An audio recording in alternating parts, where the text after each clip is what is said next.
ইয়া আইয়ুহাল্লাযীনা আমানু তাকুল্লাহ হাক্কা তুকাতিহি ওয়া লা তামুতুন্না ইল্লা ওয়া আনতুম মুসলিমুন।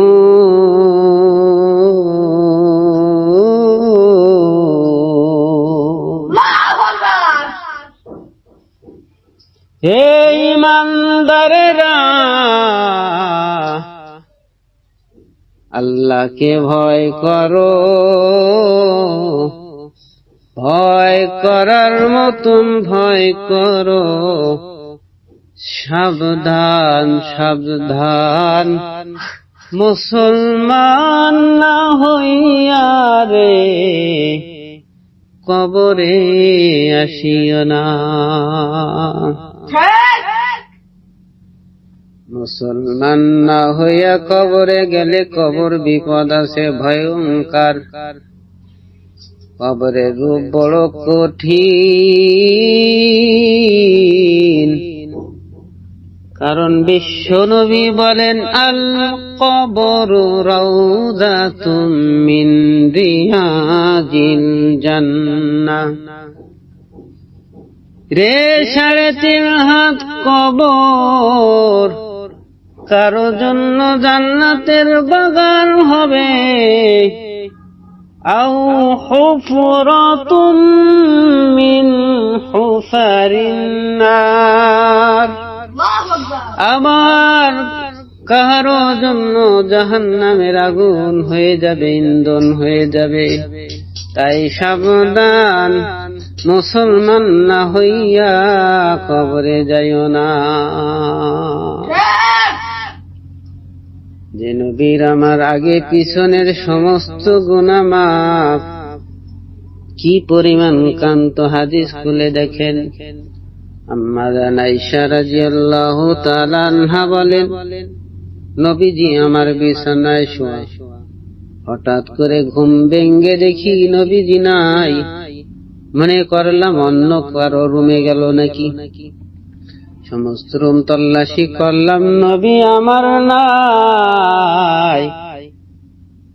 মসজিদে নববীতে যাইয়া নবীকে পাই না। চিন্তিত হলাম কোথায় গেল। তালাশ করে দেখি তোমার আমার নবী জান্নাতুল বাকি কবরস্থানে যাইয়া কান্দে। রে আমার মাবুদ রে, রে আমার মাওলা রে, কেমনে থাকব আমি ওই অন্ধকার কবরে। আল্লাহু আকবার। নবী আমার কান্দে কবরের চিন্তায়, সাহাবা আজমাইন কান্দে কবরের চিন্তায়। তোমাকে আমাকে কিসে গাফিল বানাইলো। নামাজ নাই, রোজা নাই, হজ নাই, যাকাত নাই, দিন ভর শুধু আনন্দ আর আনন্দ।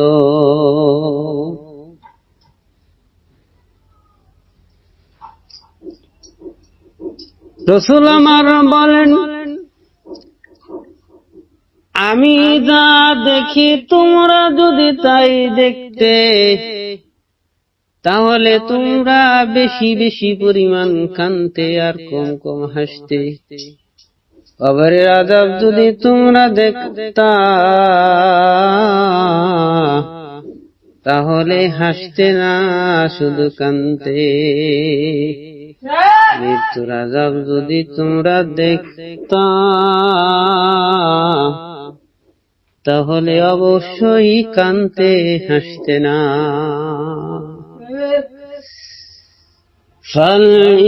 فَلْيَضْحَكُوا قَلِيلًا وَلْيَبْكُوا كَثِيرًا আল্লাহ রাব্বুল আলামিন বলেন, তোমরা বেশি বেশি পরিমাণ কাঁদো আর কম কম হাসো। কার পরামর্শ? আমার আল্লাহ কুরআনে বলেন, ফালইয়াদহাকু ক্বালিলাও ওয়ালইয়াবকু কাসীরা। বান্দারে বেশি বেশি কান্দো, কম কম হাসো।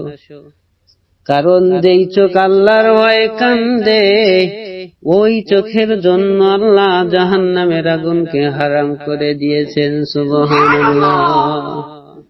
মান বাখা মিন খাশিয়াতিল্লাহ তিলকাল আয়ুনি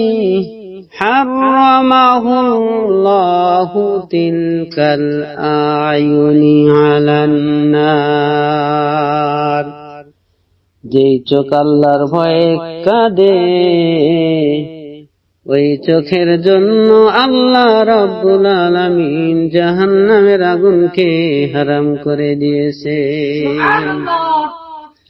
এই জন্যই তো আমার নবীর কান্নার প্রশংসা তাফসীরের মধ্যে আসছে। কি পরিমাণ তোমার আমার নবী কাঁদছে। তাফসীরে কাবীরের ভিতরে লেখে, কয়েকজন নবীর চোখের পানির এত দাম, এত ভারী, তাম দুনিয়ার সমস্ত মানুষের চোখের পানি যদি এক পাল্লায় রাখা হয়, আর হযরতে আদম নবীর একার চোখের পানি যদি এক পাল্লায় রাখা হয়, কিয়ামতের দিন হযরতে আদম নবীর চোখের পানির সমান হবে না। সুবহানাল্লাহ। ওই আদম সহ তামাম দুনিয়ার সমস্ত মানুষের চোখের পানি যদি এক করা হয়, হযরতে নূহ নবীর সমান হবে না। কি পরিমাণ কাঁদছে বলেন আল্লাহু আকবার। আদম সহ নূহ সহ তামাম দুনিয়ার সমস্ত মানুষের চোখের পানি যদি এক করা হয়, আর হযরতে দাউদ নবী আল্লাহর জন্য যে পরিমাণ কাঁদছেন, এই পরিমাণ কাঁদছেন যদি আদম নবীর পানি, নূহ নবীর পানি, তামাম দুনিয়ার সমস্ত মানুষের চোখের পানি এক করা হয়, হযরতে দাউদ নবীর সমান হবে না। সুবহানাল্লাহ। হযরতে আদম, হযরতে নূহ, হযরতে দাউদ সহ তামাম দুনিয়ার সমস্ত মানুষের চোখের পানি যদি এক করা হয়, আর বিশ্ব নবীর সারা জিন্দেগীর নয়, বিশ্ব নবীর একদিনের চোখের পানির সমান হবে না। সুবহানাল্লাহ। সেই নবী আমার বলেন, তোমরা বেশি বেশি পরিমাণ কাঁদো। কান্না না আসলে কান্নার ভাঙ ধরো, কারণ চোখের পানিতে জাহান্নামের আগুন নিভে যায়। দুনিয়ার ঘরে আগুন লাগলে যেরকম পানি প্রয়োজন হয়, এ নবীর আশিকিন জাকিরিন বান্দা বান্দিরা, তোমার আমার অপরাধ করার কারণে জাহান্নামের ঘর ধাও ধাও করে জ্বলে আসছে, জ্বলতেছে। কবর আগুন হয়ে আছে, একটু চিন্তা করো, কারণ কবর বড় ভয়ঙ্কর। ওই কবরে কিন্তু চোখের পানি ছাড়া কাজ হবে না।